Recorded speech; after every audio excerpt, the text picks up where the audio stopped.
ಕೆಲವು ಸಲ ನಮಗೆಲ್ಲ ತುಂಬ ಬೇಗನೆ ಕೋಪ ಬಂದುಬಿಡುತ್ತೆ ಅಲ್ವಾ ತಂಗಮ್ಮ ನಮ್ಮ ತಂದೆ ತಾಯಿಗಳ ಮೇಲೆ.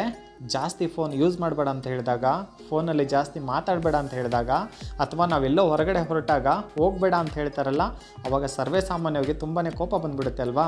ಬೇಜಾರು ಮಾಡ್ಕೊಂಡ್ಬಿಡ್ತೀವಿ ನಾವು ಅವ್ರ ಮೇಲೆ. ಯಾಕೆ ಬೇಜಾರು ಮಾಡ್ಕೋತೀವಿ? ಹೊರಗಡೆ ಹೋಗೋಕೆ ಬಿಡ್ತಾ ಇಲ್ಲ, ಇವರಿಗೆ ನಮ್ಮ ಮೇಲೆ ನಂಬಿಕೆನೇ ಇಲ್ಲ, ಇವರಿಗೆ ನಮ್ಮ ಮೇಲೆ ಪ್ರೀತಿನೇ ಇಲ್ಲ. ಬೇರೆಯವ್ರ ತಂದೆ ತಾಯಿಗಳು ನೋಡಿ ಎಷ್ಟು ಫ್ರೀಯಾಗಿ ಬಿಟ್ಟಿದ್ದಾರೆ ಅವ್ರನ್ನ. ನಮ್ಮ ತಂದೆ ತಾಯಿಗಳು ನೋಡಿ ನಮ್ಮನ್ನ ಎಲ್ಲೂ ಬಿಡ್ತಾ ಇಲ್ಲ, ಜಸ್ಟ್ ಫೋನ್ ಯೂಸ್ ಮಾಡೋಕ್ಕೆ ಕೊಡ್ತಾ ಇಲ್ಲ ಅಂತ. ಆದರೆ ಸತ್ಯ ಹೇಳ್ತೀನಿ ತಂಗಮ್ಮ, ಫೋನಿಂದನೇ ಎಷ್ಟೋ ಜನರ ಜೀವನ ಇಲ್ಲಿ ಹಾಳಾಗ್ತಾ ಇದೆ.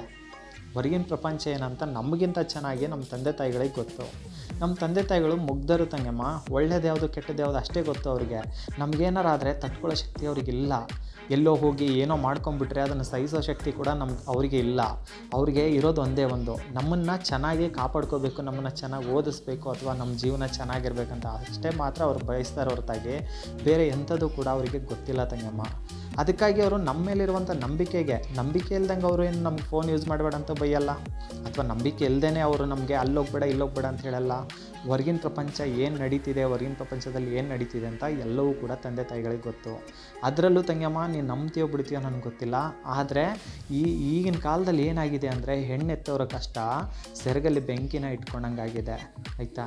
ಇದು ಸತ್ಯ, ನಿನಗೆ ಕಹಿ ಅನ್ನಿಸ್ಬೋದು, ಬೇಜಾರಾಗ್ಬೋದು, ಆದರೆ ನಮ್ಮ ಜೀವನ ಚೆನ್ನಾಗಿರಲಿ ಅಂತಲೇ ನಮ್ಮ ತಂದೆ ತಾಯಿಗಳಾಗಲಿ ನಮ್ಮ ಅಣ್ಣ ತಮ್ಮಂದಿರಾಗಲಿ ಹೊರಗಡೆ ಹೋಗೋಕ್ಕೆ, ಫೋನ್ ಯೂಸ್ ಮಾಡೋಕ್ಕೆ ನಮಗೆ ಸ್ವಲ್ಪ ಬಿಡೋದಿಲ್ಲ ಜಾಸ್ತಿ ಆಯಿತಾ. ಕೆಲವು ಸಲ ಬೈತಾರೆ ನಮಗೆ. ಆಗಿನ ಮಟ್ಟಿಗೆ ನಮಗೆ ಕೋಪ ಬಂದರೂ ಕೂಡ, ಈಗಿನ ಮಟ್ಟಿಗೆ ನಮಗೆ ಕೋಪ ಬಂದರೂ ಕೂಡ ಮುಂದೊಂದು ದಿನ ಖಂಡಿತವಾಗ್ಲೂ ಅರ್ಥ ಆಗುತ್ತೆ. ಎಷ್ಟೋ ಜನ ಈಗ ಅದನ್ನು ಅರ್ಥ ಮಾಡಿಕೊಂಡು ಕಣ್ಣೀರು ಹಾಕ್ತಿದ್ರೆ ಹೆಣ್ಮಕ್ಳು. ಇದು ಸತ್ಯ ತಂಗಮ್ಮ. ನಮ್ಮ ತಂದೆ ತಾಯಿಗಳು ನಮಗೆ ಬೈದ ತಕ್ಷಣ, ಅಲ್ಲೋಗ್ಬೇಡ ಇಲ್ಲೋಗ್ಬೇಡ ಅಂದ ತಕ್ಷಣ, ಅಥವಾ ಫೋನ್ ಯೂಸ್ ಮಾಡೋಕ್ಕೆ ಕೊಟ್ಟಿಲ್ಲ ಅಂದ ತಕ್ಷಣ ತಂದೆ ತಾಯಿಗಳಿಗೆ ನಮ್ಮ ಮೇಲೆ ನಂಬಿಕೆ ಇಲ್ಲ ಅಂತ ಯಾವತ್ತೂ ಕೂಡ ಅಂದ್ಕೋಬೇಡ ತಂಗಮ್ಮ. ನಮ್ಮ ಮೇಲೆ ನಂಬಿಕೆ, ಪ್ರೀತಿ, ಕಾಳಜಿ ಜಾಸ್ತಿ ಇರೋದಕ್ಕೇ ಅವರು ನಮ್ಮನ್ನು ಇಷ್ಟು ದೊಡ್ಡವ್ರನ್ನಾಗಿ ಮಾಡಿದ್ದಾರೆ. ಅದಕ್ಕೋಸ್ಕರನೇ ನಮ್ಮ ಮೇಲೆ ಪ್ರೀತಿ ಇರೋದಕ್ಕೇ ಅವರು ಆ ಥರ ಹೇಳ್ತಾ ಇದ್ದಾರೆ ಅಷ್ಟೇ.